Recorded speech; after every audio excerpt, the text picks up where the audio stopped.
abençoe cada pequenino desse, no nome de Jesus. Amém. Amém. E você que fica com a gente, graça e paz da parte de Jesus Cristo, nosso Senhor. Amém?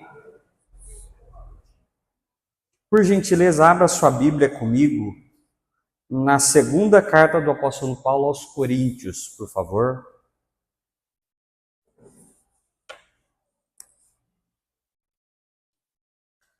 A segunda carta do apóstolo Paulo à igreja de Coríntios, primeiro capítulo. Nós vamos ler do primeiro verso até o verso número 11.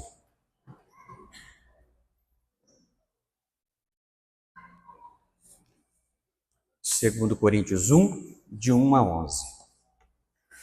Diz o seguinte: Eu, Paulo, chamado pela vontade de Deus para ser apóstolo de Cristo Jesus, escrevo essa carta com nosso irmão Timóteo, à igreja de Deus em Corinto e a todo o seu povo santo em toda a Acaia. Que Deus, o nosso Pai, e o Senhor Jesus Cristo lhe deem graça e paz. Louvado seja Deus, Pai de nosso Senhor Jesus Cristo, Pai misericordioso e Deus de todo encorajamento.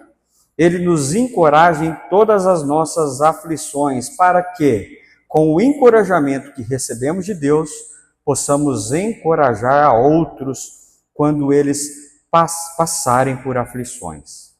Pois, quanto mais sofrimento por Cristo suportarmos, mais encorajamento será derramado sobre nós por meio de Cristo. Mesmo quando estamos sobrecarregados de aflições, é para o encorajamento e salvação de vocês.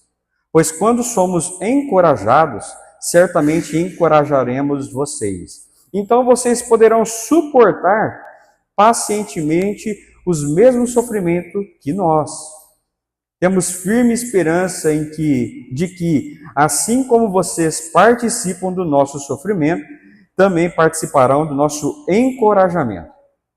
Irmãos, queremos que saibam das aflições pelas quais passamos na província da Ásia.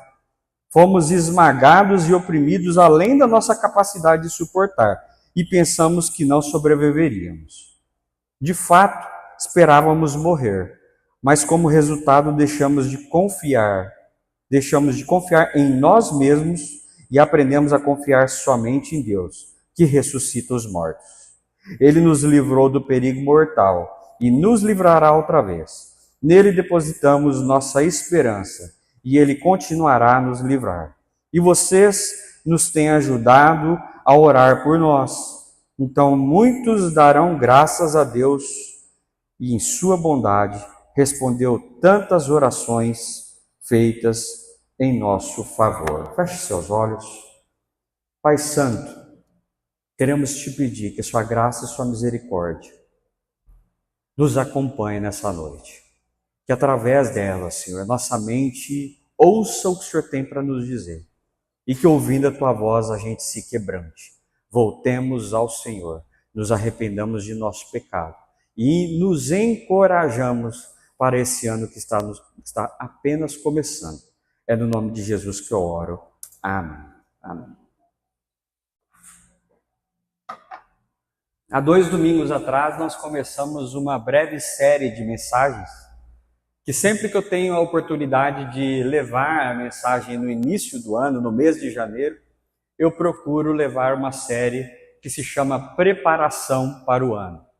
E esse ano, isso acontece desde 2023, e esse ano, com a graça de Deus, a gente tem tido essa oportunidade de levar mensagens de preparação para a nossa vida, para a nossa alma, para que o nosso ano de 2025 seja um ano segundo a vontade de Deus. E a primeira dessa série de mensagens, eu trouxe a mensagem cujo tema diz: nesse ano teremos oportunidades. O texto era de Mateus capítulo 25, onde falava da parábola dos talentos. E nós aprendemos que o Senhor, Ele que provê na nossa vida toda a oportunidade. E que algumas dessas oportunidades que aparecem na nossa vida, que não é da parte de Deus, aprendemos que temos que rejeitá-las também. Ou seja, nem toda oportunidade que aparece diante de nós é a oportunidade que vem de Deus. Mas toda aquela que vem de Deus é para nos abençoar. No segundo domingo passado, quem ministrou dentro desse mesmo tema de preparação foi o missionário Lucas. E ele disse que esse ano devemos confiar. E ele trouxe essa trajetória bíblica dentro dos Salmos 23. E eu tenho certeza absoluta que abençoou muito sua vida. Porque, de fato, nesse ano, o que não vai faltar para você, meu irmão e minha irmã, é necessidade de confiar em Deus. E por isso, hoje, a mensagem que dá fim nessa breve série de preparação, ela diz: nesse ano teremos obstáculos. E da mesma forma que eu disse no primeiro domingo, de que essa não é uma palavra profética, no caso era você terá oportunidade. Essa é uma constatação de que eu tenho certeza que você também tem. Da mesma forma eu vou dizer para você, esse ano você vai passar por problemas. Haverão obstáculos na sua vida. E também não é uma palavra profética. O Senhor não buzinou aqui na minha orelha e diz, fala para a igreja que a igreja vai passar por problemas sérios, como várias em ocasiões o Senhor fez através dos profetas a Israel. Não é o caso. É uma constatação que você e eu precisamos ter, meu irmão. Nesse ano, por mais que o ano seja uma bênção na sua vida, você vai passar por obstáculos. E a gente precisa aprender a olhar para os obstáculos. Assim como a gente falou que precisamos aprender a olhar para as oportunidades com olhos de fé, olhos espirituais, olhos treinados para ver o mundo da maneira de Deus. Como o Senhor Jesus vai dizer quando ele diz, o seu olho é candeia da alma. Então, dependendo do jeito que você enxergar o mundo, o teu mundo vai ser uma bênção. Mas, dependendo do jeito que você resolver enxergar o mundo, seu mundo vai ser muito mal. Preparar os olhos para enxergar as oportunidades é tão importante como preparar os olhos para enxergar os obstáculos, as dificuldades que nós teremos. A questão é que nem todo obstáculo que você vai ter é legítimo. Nem todo obstáculo que você vai ter é legítimo. Por quê? Porque nós temos e nós provocamos alguns problemas na nossa vida que não vêm da parte de Deus. Foi provocado por nós. E são problemas, são obstáculos que a gente acha que existe, mas que não faz parte daquilo que a nossa vida premedita. Eu vou explicar para você numa ilustração. Você, num belo dia, resolve jogar na Sena. E ganha 5 milhões de reais. É claro, você vai trazer o dízimo para não pecar 2 vezes, né? Brincadeira. Mas daí, nesse dia, você vai lá na Caixa Econômica Federal e diz o seguinte, para a Caixa, eu vim aqui sacar o meu prêmio de 5 milhões de reais, está aqui meu bilhete premiado. E aquela Caixa resolve dizer o seguinte, não, beleza, mas eu preciso que você preencha esse formulário, depois eu preciso que você tire uma ficha negativa a seu respeito, depois eu preciso que você busque uma assinatura desse termo aqui lá no secretário da Fazenda. Daí você volta aqui com tudo isso e eu vou liberar os seus 5 milhões de reais. Isso para você gerou uma dificuldade, é um obstáculo. Você não sai com esse dinheiro em menos de 3 meses. Você vai até achar esse tal do secretário da Fazenda, vai demorar bastante. Isso para você é um obstáculo. Tudo bem? Daqui tudo bem? Você entendeu, né? Agora, digamos que você é igual eu e não jogou na Sena. E você decide ir lá no mesmo caixa. De lá naquele caixa você diz assim, viu? Eu vim aqui buscar sacar 5 milhões de reais da minha conta. E aquela moça vai dizer assim, certo, mas você não tem esse dinheiro. Então eu não posso te dar esse dinheiro. Você tem aqui umas quirelas. Isso é um obstáculo para você? Não é. Por que que não é? Porque aquela requisição que você está fazendo não é legítima. Não é legítimo eu querer algumas coisas, mas eu ainda quero elas. Tem coisa que não faz parte daquilo que eu deveria querer, mas eu quero. Portanto, não é legítimo. Só que, como eu quero e eu não consigo, eu coloco em tudo aquilo que faz com que eu não consigo o nome de quê? Obstáculo. Eu quero, mas não é devido. Mas está difícil eu conseguir o que eu quero. Então, tudo que faz eu não conseguir, eu chamo de obstáculo. Esse obstáculo não é legítimo. E quando os meus olhos espirituais estão treinados para a vida, para enxergar a vida da forma que o Senhor Jesus quer que eu enxergue a vida, eu preciso separar o que de fato é obstáculo na minha vida daquilo que eu estou chamando de obstáculo. Mas não é. Eu não tenho poder sobre aquilo. A minha legalidade não está sobre aquilo, mas eu quero aquilo. Eu quero porque eu quero, como uma criança. E daí tudo aquilo que faz com que eu me afaste do meu querer, me frustre. Faz com que eu me afaste do verdadeiro plano de Deus para a minha vida. Plano esse que terá obstáculos, mesmo sendo de Deus. O Senhor Deus vai dizer para Moisés: Moisés, vai lá e liberta o meu povo do Egito. A missão é legítima. Aí Moisés vai lá e tira o povo do Egito e leva para o deserto. E no meio do caminho, diz o próprio Moisés que Deus tentou matar Moisés. Isso é um obstáculo. Não é porque é de Deus que vai ser tudo bem. Moisés não estava adequado para aquela missão e Deus fez uma pressão nele ali para ele resolver adequar a missão à forma de Deus. Ou seja, Deus vai te chamar para muita missão. Vai ter muito a fazer, muito fazer seu que veio da parte de Deus. E aí vai ter um dia que você vai ver que está difícil. E aí você vai orar para Deus assim: poxa Deus, foi o Senhor que me chamou para essa missão. Isso aqui foi algo que o Senhor me trouxe. Então será que eu entendi errado, Deus, porque está dando agora errado? Será que eu entendi diferente? Eu entendi de uma forma equivocada, Deus? Porque está vindo dias maus, está vindo obstáculos que são muito altos para eu saltar por cima. E não é porque é da parte de Deus que vai ser fácil. Então sim, haverão obstáculos na minha vida que serão de fato obstáculos que o Senhor colocou ali por algum motivo. E sim, irmão, o Senhor coloca obstáculos nas nossas vidas por algum motivo. O texto que nós lemos, eu estava lendo essa semana o comentário bíblico de um irmão norte-americano, um pastor norte-americano, que ele fala assim: para você comparar a primeira carta de Paulo aos Coríntios com a segunda carta de Paulo aos Coríntios, tem a seguinte ilustração que eu quero te provocar. Então ele fala assim: você está na rua e a uns metros à frente você vê um amigo seu caminhando, muito feliz.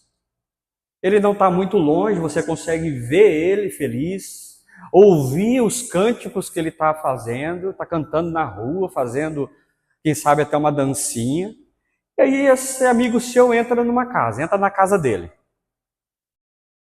E você, por algum motivo, está ali à toa, parado na rua, vê ele saindo dessa casa um tempo depois. Só que diferente do jeito que ele entrou, agora ele saiu machucado. Você vê que a roupa dele está estragada, você vê que existe sangue nele, e ele sai mancando, sai cabisbaixo, não sai bem de lá. E você se pergunta: o que será que aconteceu com esse rapaz? O que será que aconteceu com essa moça? Meu Deus, o que aconteceu dentro daquela casa? Será que ele discutiu com a dona Onça bateu nele? Será que ele alguma coisa lá dentro, sabe que tinha alguém esperando ele lá de tocar, e você nunca descobre exatamente o que aconteceu lá, mas ficou clara o jeito dele entrar, do jeito dele sair. Esse comentarista bíblico, ele diz que a diferença da primeira carta de Paulo aos Coríntios para a segunda é essa. Na primeira carta, o apóstolo Paulo está exortativo, ele se vê energia na carta. Por vezes você vê ele irado, você vê ele bravo, como ele vai dizer no capítulo 5. Olha, esse sujeito aí que tá tendo um caso com a madrasta, envie ele para Satanás, para que o corpo consuma, mas o espírito seja salvo no dia do Senhor. Está lá em 1 Coríntios capítulo 5, isso daí. Então você vê um enérgico, um Paulo enérgico. Aí na segunda carta de Paulo aos Coríntios, logo no primeiro capítulo, você vai ver um Paulo diferente. Você vai ver um Paulo machucado. Mas além de machucado, você vai ver um Paulo manso. Um Paulo que, para essa mesma pessoa que ele manda a Satanás, vai dizer no capítulo 2 de 2 Coríntios, olha, traz ele de volta para a igreja, traz ele de volta para o corpo. O castigo que foi dado para ele foi muito. É suficiente, traz ele de volta e faça mais. Ore com ele. Faça mais que orar. Perdoe ele. E faça mais que perdoar. Ame ele. Então você vê um Paulo mudado. Você vê um Paulo diferente. Você vê um Paulo sangrando. Assim como aquele amigo saiu da casa. Sangrando, mancando. Diante de um obstáculo terrível que ele passou. E através dos obstáculos que nós enfrentamos, que são aqueles legítimos, e da parte de Deus, eu vou olhar para essa carta de apóstolo Paulo conosco, com você hoje, para a gente aprender a respeito dos obstáculos que vêm do Senhor. Porque esse ano teremos eles, mas esse ano venceremos eles, se Deus permitir. E Ele vai, no nome de Jesus. Você crê? Então, a primeira natureza dos obstáculos é que os obstáculos nos mostram que não estamos sozinhos. O verso 5 vai dizer assim, ó: pois assim como o sofrimento de Cristo transborda sobre nós, também por meio de Cristo transborda a nossa consolação. Então, enquanto achados, você e eu achados discípulos de Jesus, a gente tem que entender que não estamos sozinhos. Enquanto você e eu nos autoconsiderarmos discípulos de Jesus de Nazaré, entendemos com isso, não estamos sozinhos. Se não estamos sozinhos, porque experimentamos em Cristo consolo para os nossos dilemas. Então, a primeira coisa que nós vamos entender a respeito dos obstáculos do ano de 2025. Não estamos sozinhos. E por que não estamos sozinhos? Porque quem nos consola, antes de mais nada, é o próprio Cristo. Aqueles obstáculos que o Senhor colocou na minha vida e na tua vida, meu irmão, durante esse ano, lembre-se disso lá para fevereiro, março, novembro, dezembro, ou então lembre-se disso ainda hoje, se é que você já não está passando por um obstáculo. Você não está sozinho. E por você não estar sozinho, o consolo a esse problema que está te passando, que você está passando, é do próprio Cristo. Por quê?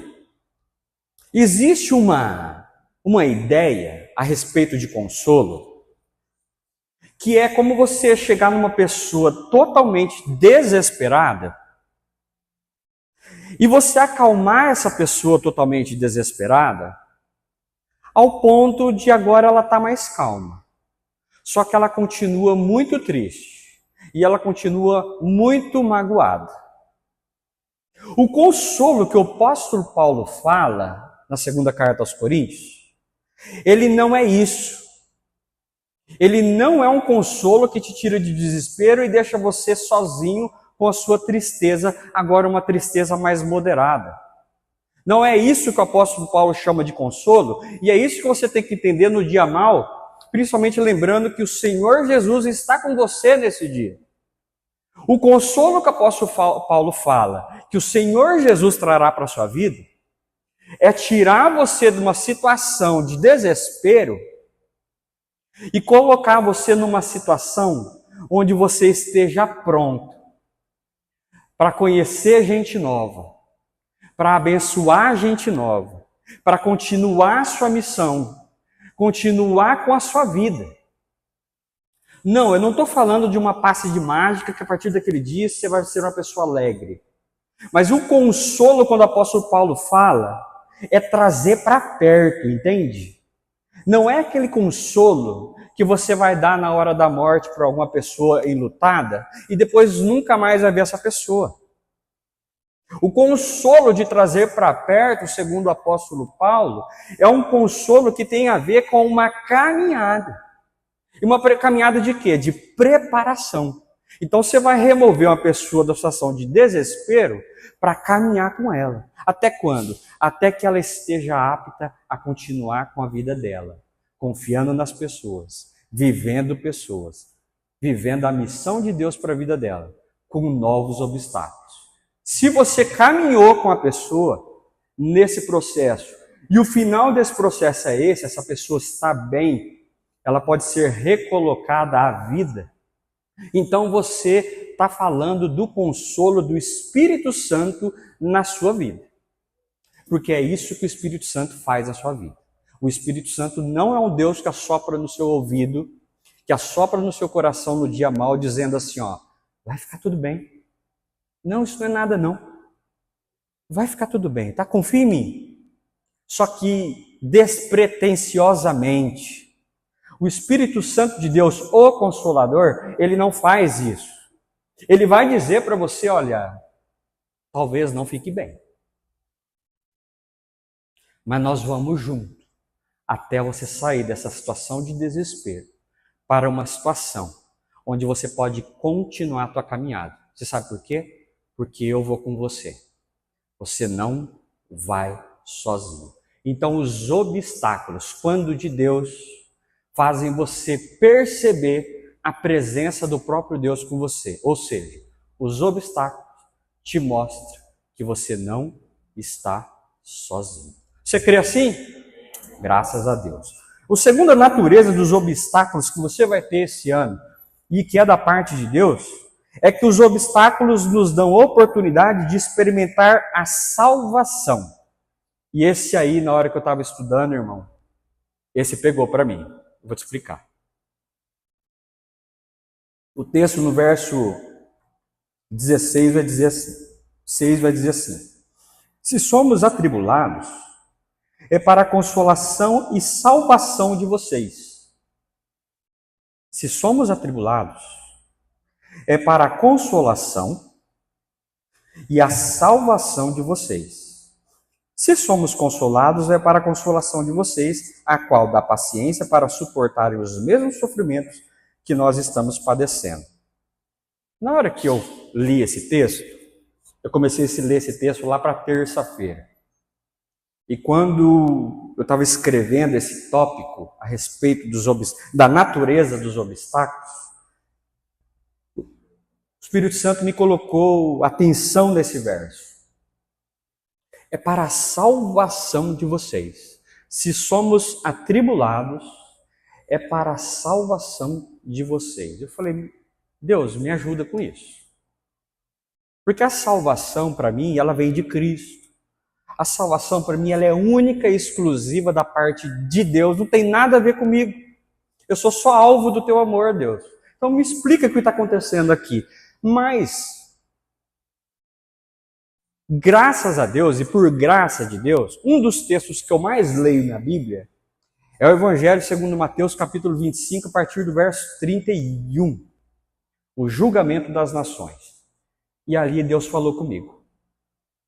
O julgamento das nações, Mateus 25, vai dizer assim: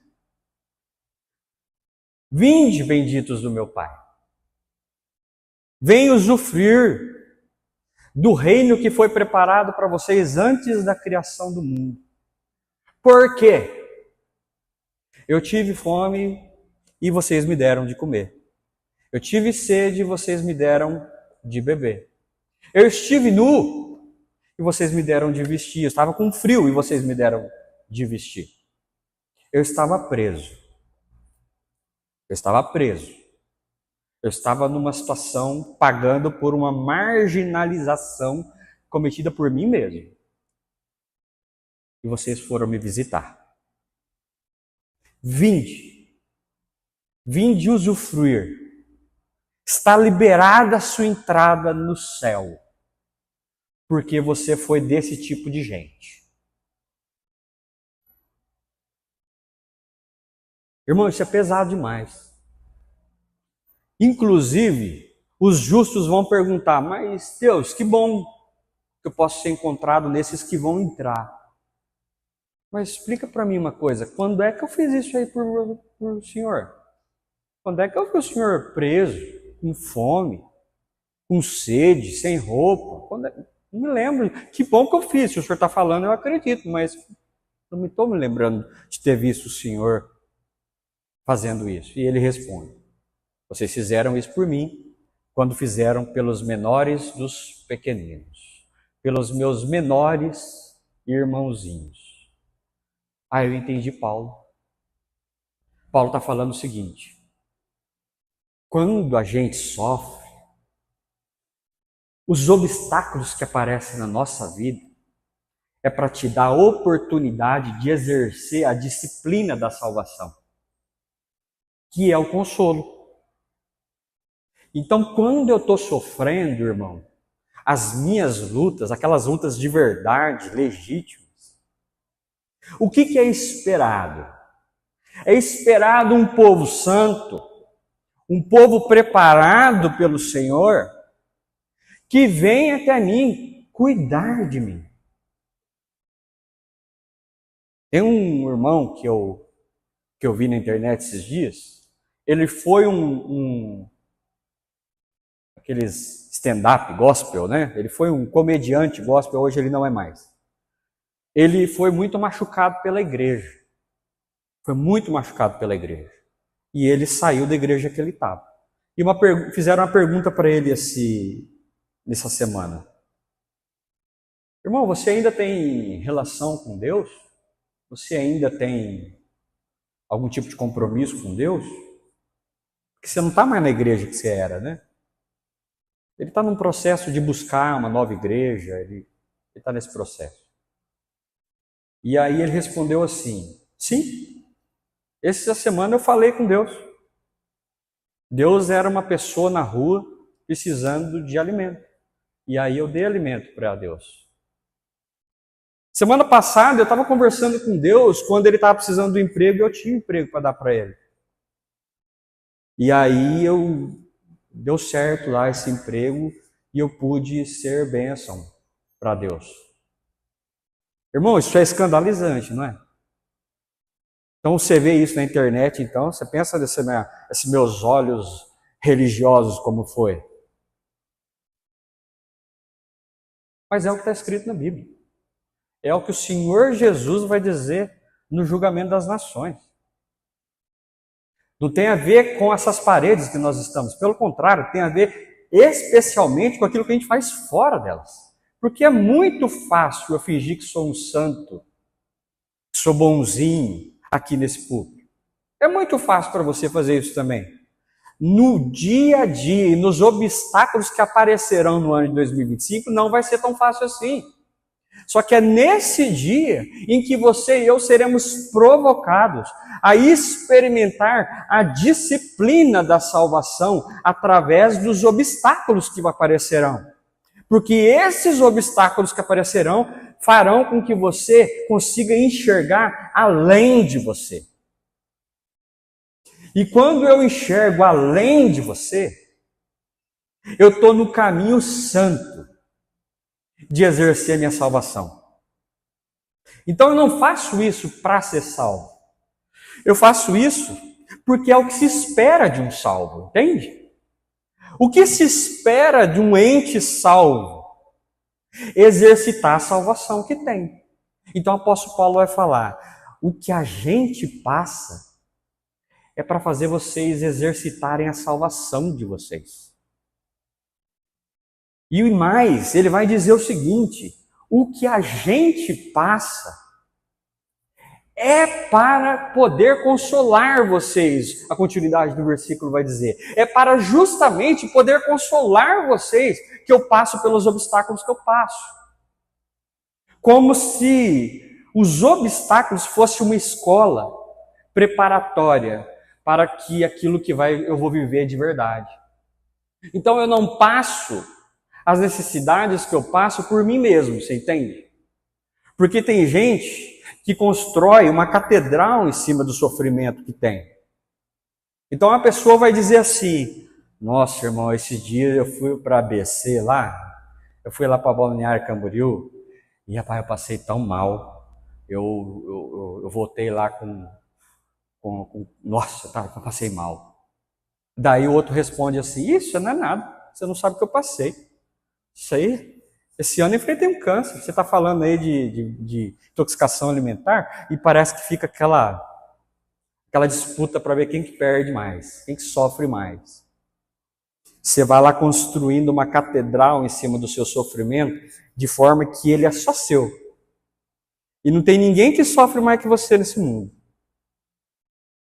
Pastor Marcelo, em uma das suas mensagens, um dia falou que ai se você tirar alguns sofrimentos de umas pessoas. Ai se você tirar. Porque é tudo que ela tem. Porque ela se faz de coitadinha a vida inteira em cima disso. Então, se você resolver o problema dela, pronto, você arranjou o inimigo, pastor Marcelo vai dizer. E é essa a ideia. Eu deixar de ver o meu sofrimento em mim mesmo. O meu sofrimento, ele não serve para eu tirar um braço de guerra para ver quem sofreu mais. Ele serve para dizer: irmão, eu já passei por isso aí uma vez, foi terrível. Sei do que você está passando. E também tenho experiência em como eu saí disso daí. Nós vamos caminhar junto. Eu quero caminhar com você. Tirar a pessoa do desespero, como eu disse no item anterior, para uma situação de vida que ela consiga continuar com a vida. Então, o meu sofrimento, ele faz eu exercer a minha salvação, porque faz eu fazer, sabe o quê? Trabalhar no reino ao qual eu faço parte. E trabalhar custa caro. Se comprometer com as pessoas custa caro. É muito fácil a gente aparecer num velório e dizer: conta comigo. E depois nunca mais voltar. Eu quero ver a gente acompanhar essa pessoa num processo de luto que pode demorar anos, mas você está ali até você ver que essa pessoa tem um ambiente salubre para continuar a vida. E continuar a vida com fartura da parte de Deus. Por quê? Porque foi Deus que consolou essa pessoa de fato através de você. E é isso que o apóstolo Paulo está falando. O que a gente passa é por vocês. É para a gente viver a vida de vocês com vocês. O que a gente passou na província da Ásia é para satisfazer a sua salvação. Para fazer com que a sua salvação aconteça no seu dia a dia. E não aconteça somente quando o Senhor te recolher ou Ele vir buscar a igreja. Aconteça no seu dia a dia. Então, por isso, o meu obstáculo, o meu problema, o seu obstáculo, o seu problema, ele não termina em você mesmo. Se é da parte de Deus, se não foi uma coisa que você colocou na sua cabeça, como uma pessoa que não tem direito em requisitar seu dinheiro e vai no banco pedir. Se é da parte de Deus, Ele está com você. E isso vai fazer com que você exercite a sua vida com Deus. E exercite em especial a sua salvação. E para terminar, os obstáculos, quando da parte de Deus, que você terá em 2025, eles servem para expressar mudança. Expressar a sua mudança.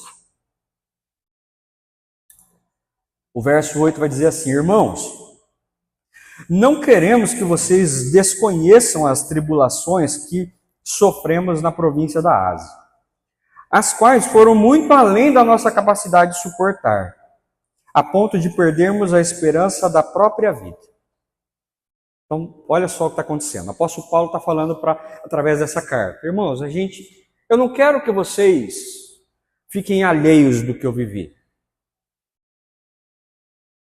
Lá na província da Ásia, que é uma província romana da Ásia, que começa ali por volta da metade da Turquia e vai até depois um pouco de Éfeso. Lá ele passou por coisas terríveis. Lá no Atos dos Apóstolos, capítulo 19, verso 28, fala de uma confusão que o apóstolo Paulo se envolveu, porque estava falando que os falsos deuses não eram de fato deuses. E aí o pessoal foi para cima dele, levou ele e quem estava junto com ele até um teatro e lá o bicho pegou. Há alguns estudiosos que dizem que é isso que está acontecendo. É esse o tempo, o momento, a situação que o apóstolo Paulo estava vivendo na província da Ásia quando ele escreve essa carta. Quando Lucas escreveu no Atos dos Apóstolos, capítulo 19. Alguns teólogos dizem que há essa relação. Mas onde eu quero chegar? Ele não fala muito. Ele fala assim: irmãos, eu não quero que vocês fiquem alheios do que eu passei. Só que ele também não fala o que passou. Irmãos, eu passei por problemas. Eu só vou dizer para vocês que eu quase morri. Eu achei que, inclusive, eu ia morrer. As dificuldades que nós passamos lá na província romana da Ásia, eu achei que iam ser as últimas dificuldades da minha vida. Só que ele não fala mais do que isso. Mas o que ele fala? Ele fala que ele mudou. Ele fala que isso mexeu com ele. Então, os obstáculos vividos pelo apóstolo Paulo, apesar de graves, e ele diz que foi grave, não é o que importa no final das contas. O que você vai passar durante esse ano, daqui até para o final do ano, de dificuldade, não é o que importa no final das contas. Você sabe o que importa no final das contas? Como é que você vai estar no fim dos obstáculos? Como é que vai estar a sua pessoa, a sua alma, o seu espírito, quando você sair desses obstáculos? Tem uma frase que diz assim: quando eu morrer, eu não serei mais. Quando eu morrer, eu não serei mais. Logo, não haverá nenhum problema. Onde a morte estiver, eu não estou. E onde eu estiver, a morte não está. Logo, a morte não é um problema. O problema é o que eu faço antes dela. Vai ter um dia que você vai enfrentar o obstáculo final. E nesse dia, você vai morrer. Se o Senhor Jesus não buscar a igreja antes, esse dia, você vai morrer. Mas não é isso que importa. É o que vem antes disso que importa. Vai ter um dia que você vai passar por vários outros obstáculos durante esse ano. E esses você vai sobreviver. Não são esses obstáculos que importam. Não vai entrar lá na sua cadernetinha de dificuldades que você passou.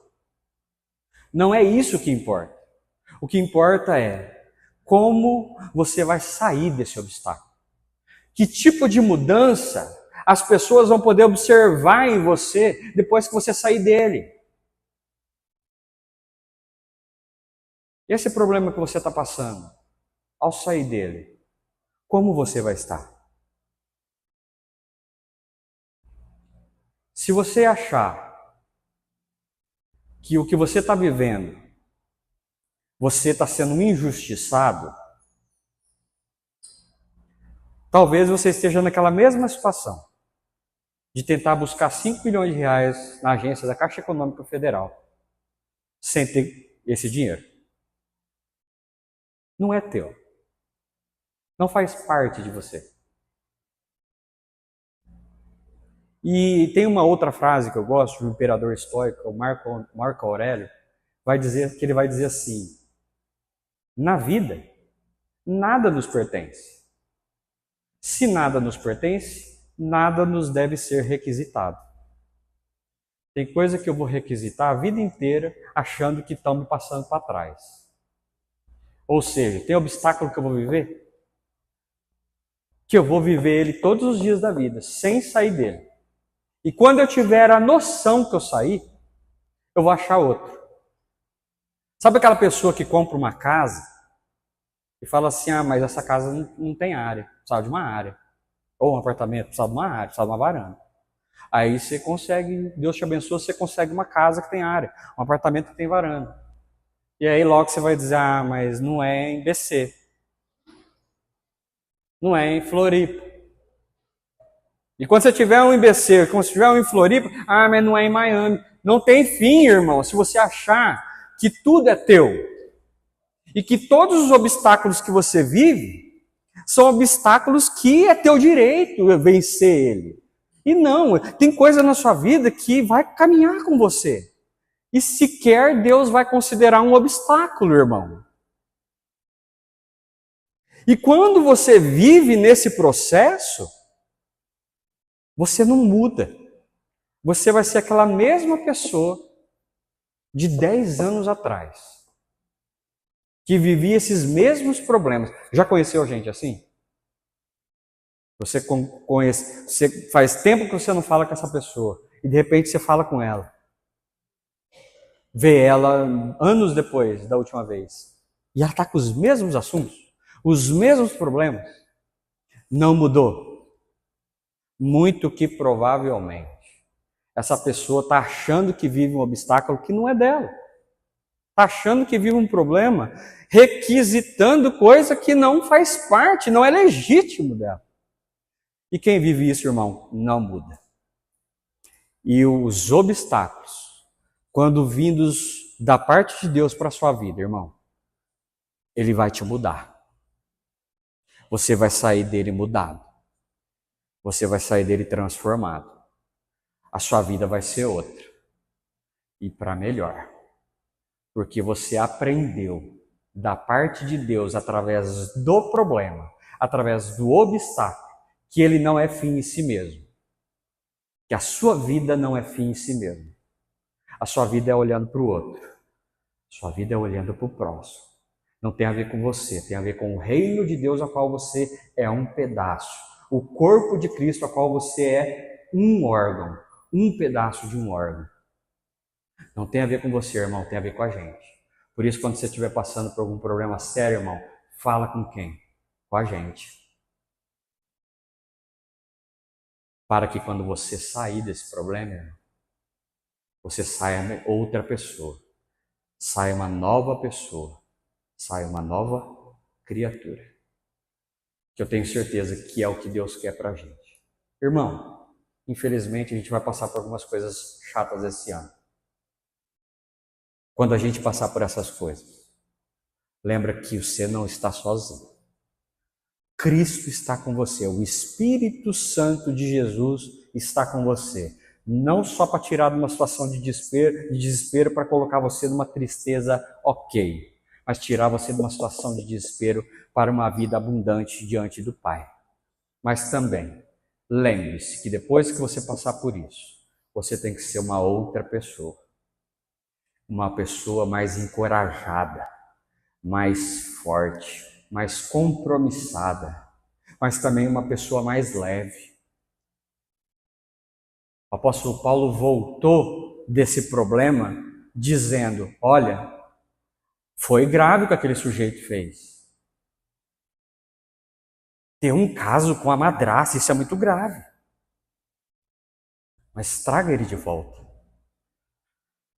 Traz ele de volta. Não existe outra situação a não ser o perdão para essa pessoa. Traz ele de volta. Traz já.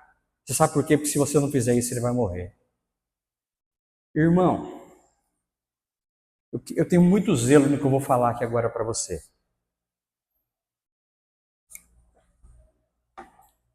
Que dá a impressão de que eu estou te colocando medo. Eu te prometo, não é essa a minha ideia, tá? Mas tem pouca coisa mais eficaz que Deus pode fazer com você para te acalmar, para acalmar essa fera, do que te trazer um problema sério. Ele não vai fazer isso no nome de Jesus. Deus não é um Deus vingativo e não é esse rude que pintam por aí.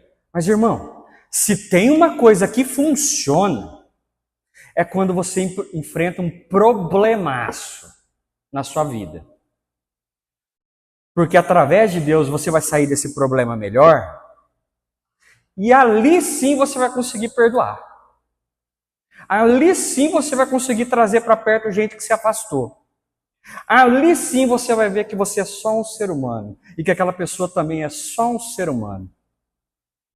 Não tem nada mais eficaz que Deus pode fazer com a gente do que arranjar problema para a nossa cabeça, para a gente sair desse problema uma pessoa melhor. Irmão, no nome de Jesus, em 2025, não vamos esperar problema para ser uma pessoa melhor, não. Vamos nos debruçar ao Evangelho de Jesus, sabendo que esse Evangelho, como o apóstolo Paulo vai dizer, é o poder de Deus para a transformação de todo aquele que crê. Você crê? Você crê que o Evangelho é o poder de Deus para a transformação da sua vida, irmão? Vamos nos apegar ao Evangelho, porque se eu me apego ao Evangelho, eu não preciso ser disciplinado por Deus através dos obstáculos, embora eles vão vir, queira eu, queira não. Mas eles vão me encontrar forte, uma pessoa debruçada no poder do Evangelho de Jesus, no poder da transformação que existe no Evangelho da graça e da misericórdia de Deus. E é só nesse Evangelho que eu posso me apegar e posso ter a esperança de uma vida farta diante de Deus, uma vida farta de sentimento bom, uma vida farta de alegria, uma vida farta de paz, mesmo diante do problema. É só nesse Evangelho que eu tenho a condição de ter uma vida farta da graça de Deus. No nome de Jesus. Amém. Feche seus olhos.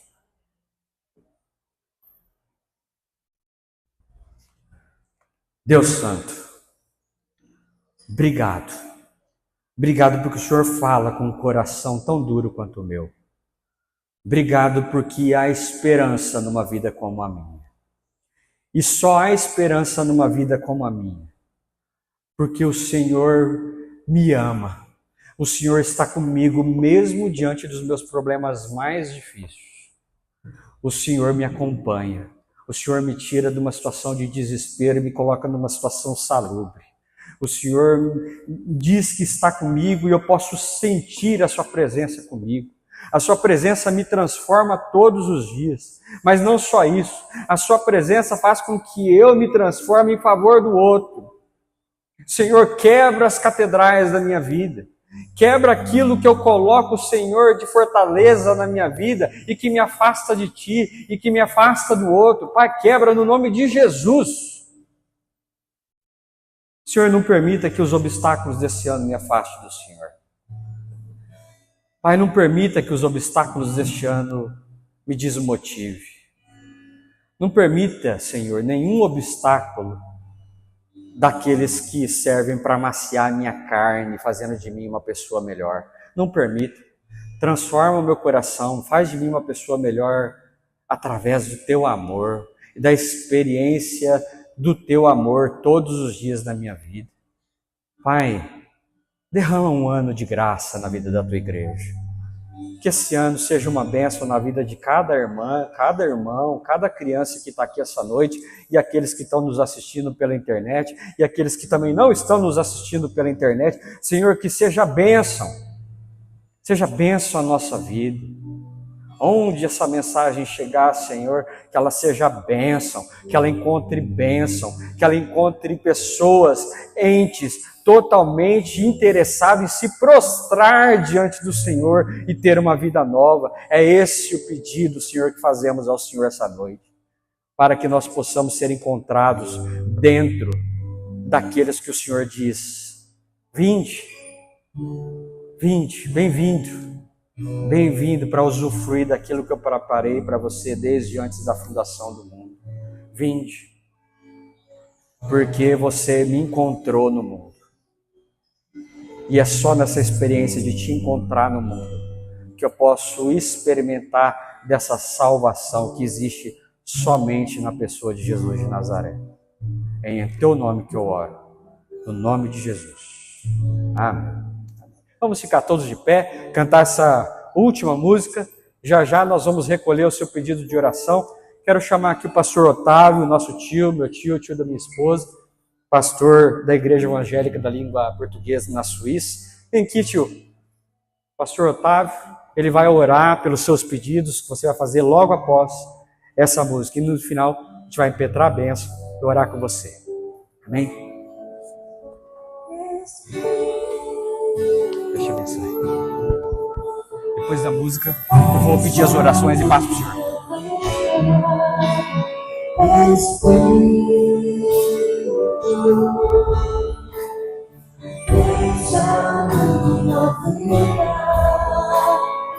Enche-me com teu poder, pois em ti eu quero ser. Espírito, enche o meu ser. Amém, amém. Pastor Otávio, ele tem uma congregação, está em Zurique ainda, tio?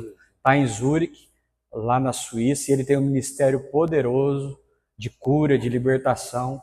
E eu quero pedir para ele fazer essa oração hoje. Se você está com algum problema na área da saúde, na área da finança, eu quero que você faça um sinal com sua mão. Não precisa mais do que isso, basta um sinal que nós vamos orar com você, por você. Amém, amém, amém. No nome de Jesus. Pai, em nome de Jesus, nós ouvimos sobre os obstáculos. E há obstáculo que nós mesmos criamos. É verdade. Há obstáculos que são enviados pelo Senhor para provar a nossa fé. É verdade. Mas há obstáculos que são enviados pelo próprio diabo. Mas, Pai, em nome de Jesus, pedimos a manifestação da Tua glória. Amém. Ouvimos a Tua palavra, e a palavra é viva, a palavra é poderosa. Amém. A palavra chega, os obstáculos são resolvidos. Amém. Onde a palavra chega, a doença é vencida. Amém. Onde a palavra chega, a salvação acompanha. Amém. Louvado seja o teu nome pela tua palavra. Agora há pessoas aqui necessitadas da graça tua. Há pessoas aqui, Pai, que estão enfrentando obstáculos. E obstáculo que muitas vezes trava a fé, muitas vezes trava a esperança, muitas vezes trava a caminhada celestial. Mas há poder no nome de Jesus. Que através desses obstáculos, o teu nome seja glorificado. E as vidas sejam amoldadas. O Deus, em nome de Jesus. Amém. Nós vamos pela vida do teu servo, pastor. Amém. O Senhor continue a usá-lo no poder da fé. Amém. Toma a sua esposa nas tuas mãos. Toma a sua família. Pai, agora visita cada vida que aqui está. Onde houver doença, que o poder transformador da fé possa destruir. Amém. Em nome de No Jesus. nome de Jesus. Onde houver frieza espiritual, que o fogo do teu poder chegue lá e possa aquecer o coração, a mente, as emoções, e que as vidas sejam transformadas. Quem entrou doente aqui, Pai, o Senhor pode curar. Amém. Porque há poder no nome de Jesus. Amém. E a tua palavra diz que tu és o Deus do impossível. Para ti não existe impossível. O Senhor não precisa se esforçar para fazer a obra. O Senhor não precisa se esforçar para libertar vidas, porque é natural do Senhor. Jesus veio para isso, para o preço da cruz do Calvário, Amém. Amém. para que nós tivéssemos vida e vida com abundância. Louvado seja o teu nome. Pai, visita cada vida que está aqui com a sua mão levantada. Às vezes ainda desanimado. Que o obstáculo do desânimo caia por terra. Amém. Um obstáculo que apareça de qualquer outra fonte possa ser vencido agora em nome de Jesus. Pai, estamos iniciando mais um ano. E conforme o teu servo falou, Pai, neste ano os obstáculos certamente aparecerão. Mas nós te louvamos porque antes dos obstáculos aparecerem, o poder do Senhor já apareceu. Amém. No nome de Jesus, já foi levantado na cruz do Calvário. E através desse nome que está acima de todo nome, nós somos mais do que vencedores. Amém. Toma cada jovem, cada mulher, cada homem, cada filha que aqui está. E visita segundo o teu querer, segundo a tua vontade, segundo as tuas promessas e segundo a tua graça. E nós oramos repreendendo todo mal, no nome de Jesus. No nome de Jesus. E para a glória do Senhor. Amém. Amém. Amém. Obrigado, tio. Uma salva de palmas ao nome do Senhor. Obrigado, que Deus te abençoe.